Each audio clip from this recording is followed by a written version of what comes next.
আপনাদের কাছে একটি অনুরোধ, শাস্ত্র সম্পর্কীয় যে ভিডিওগুলি দেখবেন সেগুলিতে স্কিপ করবেন না, কারণ প্রথম থেকে শেষ পর্যন্ত অনেক কিছু জানার থাকে, একদম শেষের দিকেও অনেক কিছু জানার থাকে।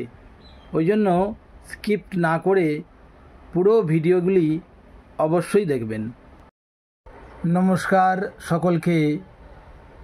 অনেক পণ্ডিত মশাই এবারে মাতা শারদীয়া দুর্গাদেবীর পূজা নিয়ে অনেকেই বিশেষভাবে চিন্তিত হয়ে রয়েছেন যে এই স্বল্প পরিসরে কিভাবে পূজাটি সম্পন্ন করব।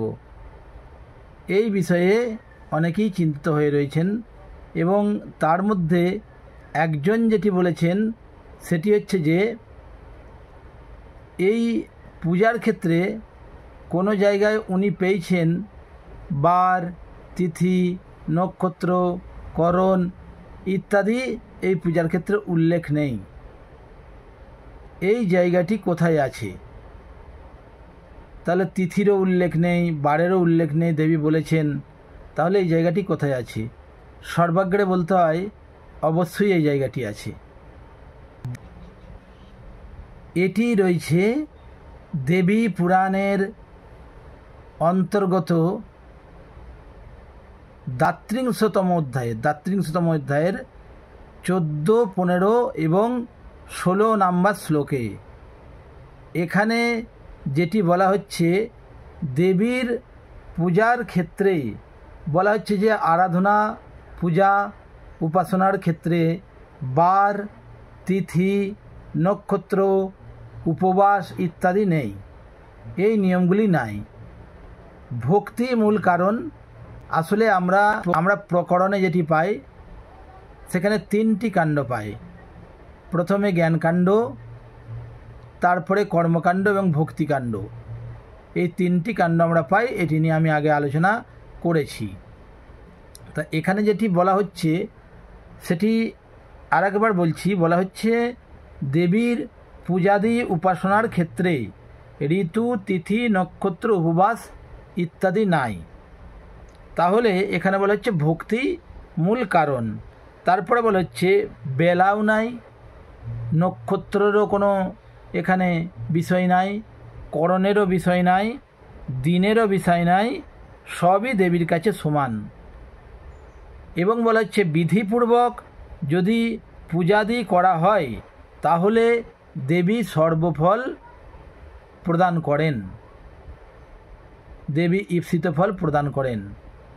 শ্লোকটি হচ্ছে এইরূপ: ন তিথির ন চ নক্ষত্রং নোপবাসত্র কারণম বর্ষো মৎস্য প্রভাবস্তু দেব্যায়া ভক্তি কারণম দেব্যামেব সমং ঋক্ষং বেলাকর্ণবাসরম পূজিতা বিধিনা শত্রু নৃণং ভোগং প্রযচ্ছতি হেমো ভবা চ মৃদ্বিক্ষী শৈল চিত্রায় সাপিবা শক্তি শূলে অজিতা দেবী সর্বকাম ফলপ্রদা।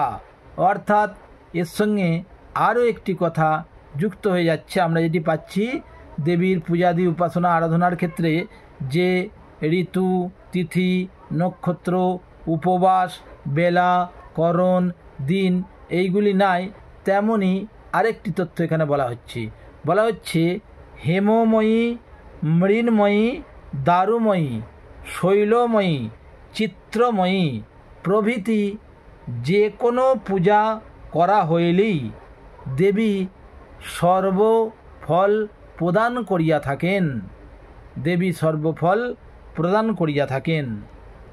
তবে এই বিষয়টি আপনারা যারা পেয়েছেন সেটি কিন্তু শারদীয়া দুর্গাপূজার ক্ষেত্রে প্রযোজ্য হবে না, কারণ সেখানে